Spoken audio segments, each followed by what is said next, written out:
तो current affairs के अंतर्गत जो आपका अगला टॉपिक है, अगला अंक है, वो है वैश्विक आर्थिक संभावना रिपोर्ट। जून में आई है आपकी, जून 2023।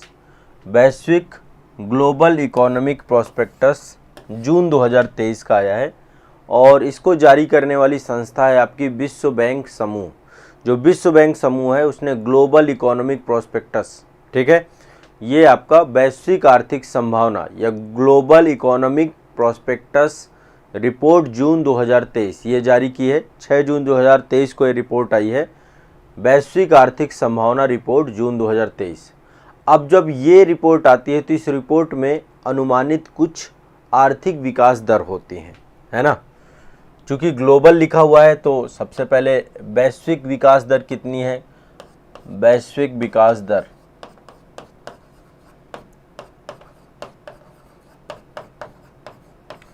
ये अनुमानित है, अनुमानित है, ठीक है। वैश्विक विकास दर कितनी है अभी, 2.1%। 2023 में कितनी है, 2023 में 2.1%, ठीक है। 2023 में 2.1%, 2024 में आपकी ये है 2.4% और 2025 में है 3%, 3%, ठीक है, वैश्विक विकास दर। इसके बाद जो है आपकी भारत की बात करें यदि हम, कि हमारे भारत की क्या इन्होंने अनुमानित की है, तो 2023 में लिखते जाइएगा, ये 2023 में वैश्विक विकास दर भारत की 6.3% ये अनुमानित है, ठीक है। 2024 में 6.4% और 2025 में 6.5%। ये वैश्विक विकास दर में आपकी वैश्विक विकास दर ऊपर मैंने बताई, ये आपकी भारत की विकास दर है। यदि आप उन्नत अर्थव्यवस्थाओं की बात करें कि जो बहुत डेवलप्ड इकोनॉमी है, उनमें विकास दर बहुत कम हो गई है। जैसे कि उन्नत अर्थव्यवस्थाओं में चाहे अमेरिका ले लीजिए, जर्मनी ले लीजिए, जापान ले लीजिए, इनकी स्थिति बहुत बुरी है। जैसे अमेरिका की बात करें तो अमेरिका 1.1%, 2024 में 0.8%, 2025 में 2.3%, ये हालत है। जापान की भी यही हालत है, 0.8%, 0.7%, 0.6%। तो जितनी आपकी डेवलप्ड इकोनॉमी है, इनकी हालत ऐसी है। मैं आपको अपने पड़ोसी पाकिस्तान की बात करता हूँ, तो इस रिपोर्ट में पाकिस्तान में 2000, यदि हम पाकिस्तान की बात करें, अब आप समझ सकते हैं पाकिस्तान कितनी बुरी हालत में है आज विश्व में। 2023 में 0.4%, सोचिए, आर्थिक मंदी पड़ी हुई, आर्थिक पूरी इकोनॉमी चरमरा गई है। 2024 में 2% और 2025 में जो है 3% के आसपास की संभावना है। तो ये भी बहुत कम है, इतनी बड़ी आबादी वाला देश है पाकिस्तान, ठीक है। और भरोसा नहीं है, जो 2023 के हालात हैं जो ही नहीं बदल जाएंगे। तो एक तो आपका ये हो गया वैश्विक आर्थिक संभावना रिपोर्ट, विश्व बैंक के द्वारा जारी किया जाता है। आगे चलते हैं, यहाँ पे एक बहुत इम्पॉर्टेंट है, एफडीआई के बारे में आप सभी जानते हैं। एफडीआई के मामले में जो है दुबई में एफडीआई स्रोत के 5 शीर्ष देश कौन से हैं। दुबई में भी देखिए, आप देख रहे हैं इतना सारा एफडीआई जाता है, इतना ज़्यादा वहाँ पे डेवलपमेंट हो रहा है। विश्व में मोस्ट डेवलप्ड सिटी के तौर पे दुबई डेवलप हो रही है। तो दुबई में इतना पैसा जा कहाँ से रहा है, कौन कौन से देश हैं जो कि दुबई में पैसा लगा रहे हैं, ठीक है। मैं ये अब भारत की बात नहीं कर रहा हूँ, भारत की बात हो चुकी है। मैंने भारत में बताया था सिंगापुर नंबर 1 में है, सिंगापुर है, फिर मॉरिशस है ना। तो दुबई जो है भारत में भी इन्वेस्ट करता है। जो संयुक्त अरब अमीरात है, चौथे नंबर पे था आपका। यहाँ पे वहाँ पे जो आपको मैंने बताया था, नंबर 1 पे सिंगापुर था, दूसरे नंबर पे यूएसए, फिर आपका मॉरिशस और फिर तीसरे नंबर पे आपका, चौथे नंबर पे ये भारत के संदर्भ में था। यहाँ पे हम बात करें दुबई में एफडीआई के स्रोत, ठीक है। एफडीआई मार्केट रिपोर्ट आई है आपकी 29 मई 2023 को। तो बताया गया कि भाई दुबई में इतना पैसा कहाँ पे कौन लगा रहा है। दुबई में एफडीआई के स्रोत, एफडीआई जानते हैं, प्रत्यक्ष विदेशी निवेश स्रोत। तो सबसे ज़्यादा दुबई में पैसा लग रहा है किसका, अमेरिका का, यूएसए का, एफडीआई के तौर पे सबसे ज़्यादा इन्वेस्टमेंट कर रहा है यूएसए। कितना? लगभग 20% हिस्सेदारी है दुबई के टोटल एफडीआई में, सबसे ज़्यादा। दूसरे नंबर पे है यूके, ब्रिटेन लगा रहा है 13%।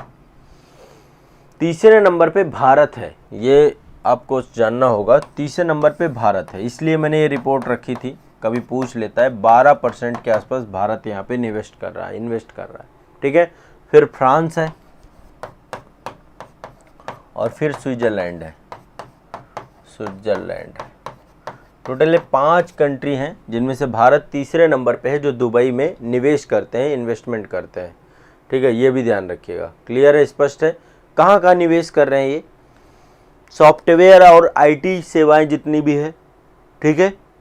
बहुत सारी व्यावसायिक सेवाएं हैं यहाँ पे, उपभोक्ता उत्पाद बहुत सारे हैं, रियल इस्टेट है, वित्तीय सेवाएं हैं, इन सभी पर जो है। और ज़्यादातर ग्रीनफील्ड प्रोजेक्ट हैं, अभी नए प्रोजेक्ट ही बन रहे हैं सारे के सारे। तो इन सभी पे भारत जो है सबसे ज़्यादा सॉफ्टवेयर आईटी सेवाएं दे रहा है यहाँ पे। व्यावसायिक और उपभोक्ता उत्पाद, रियल इस्टेट, इन सब पे लगा रहे हैं पैसा। चलिए अगला, ये आप देख रहे हैं, ये दुबई है ना, और जिस तरीके से डेवलप होता है, हाँ ये दुबई है आपका। आगे चलते हैं। ये आप देखिए, एक अंतर्दृष्टि लॉन्च किया गया है। ये क्या है? एक डैशबोर्ड है, अंतर्दृष्टि डैशबोर्ड।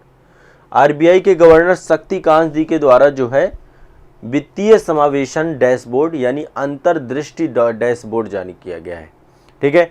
एक डैशबोर्ड है जिसका नाम है अंतर्दृष्टि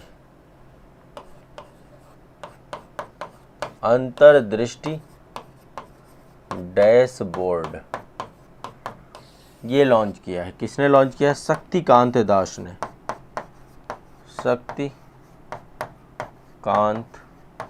दास। ये कौन है? आरबीआई के गवर्नर है, ठीक है। अब डैशबोर्ड जो है, ये आपका जो डैशबोर्ड है वित्तीय समावेशन से जुड़ा हुआ है। किससे जुड़ा हुआ है? वित्तीय समावेशन से, ठीक है। यह डैशबोर्ड प्रासंगिक मापदंडों को शामिल करके वित्तीय समावेशन की प्रगति है उसका आकलन करेगा, उसकी निगरानी करने के लिए आवश्यक अंतर्दृष्टि प्रदान करेगा। तो ये आप ध्यान रखिएगा, एक डैशबोर्ड जारी किया गया है जो कि वित्तीय समावेशन आप सभी जानते हैं कि जो कम आय वाले लोग हैं उन सभी तक, जो वंचित वर्ग है समाज का, उन सभी तक जो है वित्तीय सेवाएं पहुंच पाएँ। इसी को वित्तीय समावेशन कहते हैं। चाहे भुगतान हो, चाहे बचत हो, चाहे ऋण हो, ये सारी चीज़ें वो बैंक के माध्यम से ले पाएँ, यही आपका वित्तीय समावेशन है।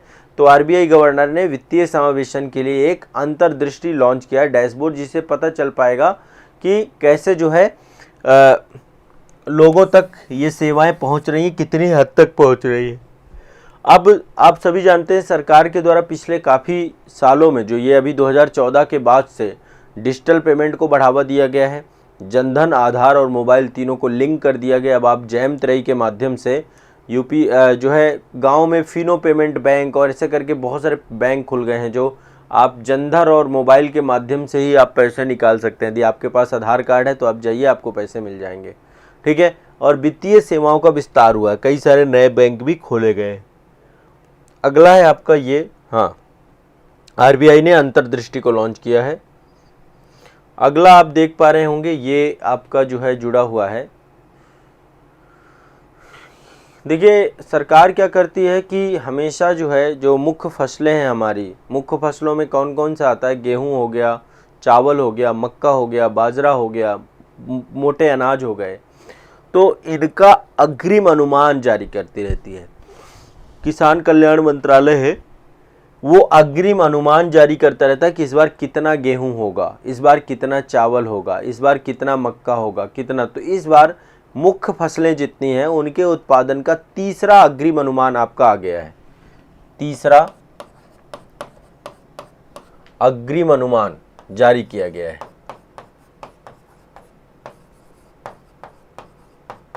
तीसरा अग्रिम अनुमान जो है जारी किया गया है मुख्य फसलों का, ठीक है। 25 मई 2023 को जो है ये जारी हुआ है। 25 मई 2023 को इसको जारी किया गया। मुख्य फसलों का तीसरा अग्रिम अनुमान जो है आपका जारी किया गया है। कृषि और किसान कल्याण मंत्रालय के द्वारा जारी किया गया है। अब इसमें क्या क्या बताया गया है? इसमें बताया गया है कि कुल खाद्यान्न जो उत्पादन होगा वो रिकॉर्ड स्तर पे होगा। टोटल 3,305 लाख टन कुल खाद्यान्न उत्पादन होगा। इन्होंने क्या बताया? इन्होंने कहा कुल खाद्यान्न उत्पादन। रफली आपको देखो ये जानकारी रहनी चाहिए, कई बार एग्रीकल्चर से जुड़े हुए प्रश्न आते हैं तो आपको पता होना चाहिए। ठीक है, कुल खाद्यान्न उत्पादन कितना होगा आपका? 3,305 लाख टन। ठीक है, अब इसको कई भागों में तोड़ दें, जिसमें से गेहूं आप जानते हैं मुख्य फसल है, चावल। ठीक है, गेहूं की बात करें तो गेहूं टोटल होगा 1127 लाख टन। 1127 लाख टन सबसे ज़्यादा गेहूं आपका है। चावल की बात करें तो 1355 लाख टन। 1355 लाख टन। दो तो मुख्य यही है आपके। ठीक है, फिर आपका मक्का, बाजरा, दलहन फसलें भी होती हैं। दलहन फसलों की बात करें कि दलहन फसलें कितनी होंगी, तो दलहन फसलों का रिकॉर्ड उत्पादन है 275 लाख टन। 275 लाख टन। मोटा अनाज की बात करें तो मोटा अनाज है, मोटा अनाज, इसकी बात करें तो 547 लाख टन। ये कुछ आपका मोटा मोटी आपका जो है आइडिया है। इसके अलावा मक्का की बात करें तो मक्का आपका 359 लाख टन है। मक्का आपका यहाँ पे है 359 लाख टन। तो देश में कुल खाद्यान्न उत्पादन का अग्रिम अनुमान, ये अनुमान है कि इतना होगा, रिकॉर्ड स्तर पे जो है उत्पादन आपका होगा, तो ये आप ध्यान रखिएगा। ठीक है, तिलहन फसलों का भी दिया गया है, अखाद्य फसलों का, मतलब पूरा कंप्लीट जो है मुख्य जितनी भी फसलें होती हैं सबका दिया जाता है। तो मुख्य मैंने आपको बता दिए, मुख्य में और मुख्य कर दिया। ठीक है, हाँ चलिए आगे चलते हैं। नेक्स्ट अगला ये आप देख पा रहे होंगे, घरेलू स्तर पर उत्पादित कच्चे तेल पर विंडफॉल गेन लेवी में 100%, ये एक तरीके का एक टैक्स है आपका। ठीक है, जो घरेलू स्तर पर कच्चा तेल जो है उत्पादित किया जाता है उसमें एक लेवी लगता है, एक शुल्क लगता है, जिसको हम विंडफॉल लेवी कहते हैं। इसी को दूसरी भाषा में बोलते हैं अप्रत्याशित लाभ कर। इसमें कमी की गई है। तो 16 मई 2023 से जो है परिवर्तन हो चुका है। और इससे पहले जो है जो ये अप्रत्याशित लाभ कर, अप्रत्याशित लाभ का मतलब है कई बार क्या होता है, देखो आपको भी पता है कि ये जो पेट्रोल है इसके तेल आपके बहुत रेट आपके फ्लक्चुएट होते रहते हैं, है ना। तो कई बार जो है कच्चे तेल जो आपका है इसके उत्पादन में जो बदलाव आता है और अप्रत्याशित लाभ प्राप्त होता है, सरकार इस पर भी टैक्स लेती है। इसी को विंडफॉल लेवी बोलते हैं। तो है ना, हर जगह टैक्स लगता है, तो पेट्रोलियम में कच्चे उत्पादन में भी सरकार टैक्स लेती है। इसको अप्रत्याशित लाभ कर कहते हैं, जब बहुत तेज़ी से कोई भी चीज़ जो है फ्लक्चुएट होके उसके रेट चेंज होते हैं। तो सरकार ने इस बार जो है विंडफॉल लेवी दर का चेंज किया है, 4100 रुपये प्रति टन किया है। 4100 रुपये प्रति टन कमी की गई है इसमें, 4100 रुपये प्रति टन। ठीक है, ये आप ध्यान रखिएगा। अब ये पहले मतलब ये पहले 41 रुपये प्रति टन होता था, अब इसको सरकार ने शून्य कर दिया है, 0 रुपये प्रति टन कर दिया है। हाँ, ये पहले का था, मतलब पहले जो आपका प्रत्याशित लाभ कर होता था 1 टन में 4100 रुपये था, अब सरकार ने इसको घटा के शून्य ही कर दिया है, ख़त्म कर दिया है इसको। ठीक है, और इससे बहुत सारी कंपनियां जैसे ONGC है आपकी, oil and natural gas corporation जैसी कंपनियां हैं, इनको लाभ होगा। ठीक है, तो एक तरीके से आप समझिए कि अप्रत्याशित लाभ लेवी आपकी तकनीकी तौर पे देखें तो विशेष अतिरिक्त उत्पाद शुल्क के तौर पे इसको जाना जाता है। तो वार्षिक कच्चे माल पे लगता है आपका। ठीक है, कच्चे माल जो कच्चा पेट्रोलियम होता है उस पे जो है आपका विंडफॉल लेवी लगता है। सरकार ने उसे 4100 रुपये प्रति टन से घटा के 0 रुपये प्रति टन कर दिया है। ठीक है, तो जो ONGC जैसी कंपनियां हैं कच्चा तेल उत्पादित करती हैं उनको बेनिफिट होगा इसमें। तो एक विंडफॉल लेवी को घटा के शून्य किया गया है आपका। ठीक है, ध्यान रखिएगा। ये खाद्यान्न अग्रिम अनुमान आए हैं आपके खाद्यान्न उत्पादन को लेकर, टोटल 3305 लाख टन जो है आपका खाद्यान्न उत्पादन होना है। इसके बाद आपका RBI के द्वारा अंतर्दृष्टि पोर्टल वित्तीय समावेशन के लिए किससे जुड़ा हुआ है? अंतर्दृष्टि वित्तीय समावेशन के लिए, ध्यान रखिएगा, अंतर्दृष्टि है वित्तीय समावेशन के लिए।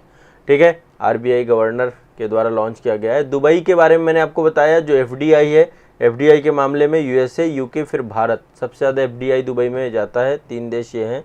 इसके बाद वैश्विक का जो है ये अनुमानित विकास दर है, ग्लोबल इकोनॉमिक प्रोस्पेक्टस है, जिसमें वैश्विक विकास दर 2.1 होगी, लेकिन भारत की विकास दर 6.3, 6.4, 6.5।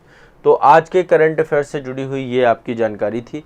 आप इसको याद कर लीजिए, रट लीजिए, ठीक है, आप सभी के लिए है, एक बार इसको रट लेना है आप लोगों को अच्छे से, ठीक है। चलिए।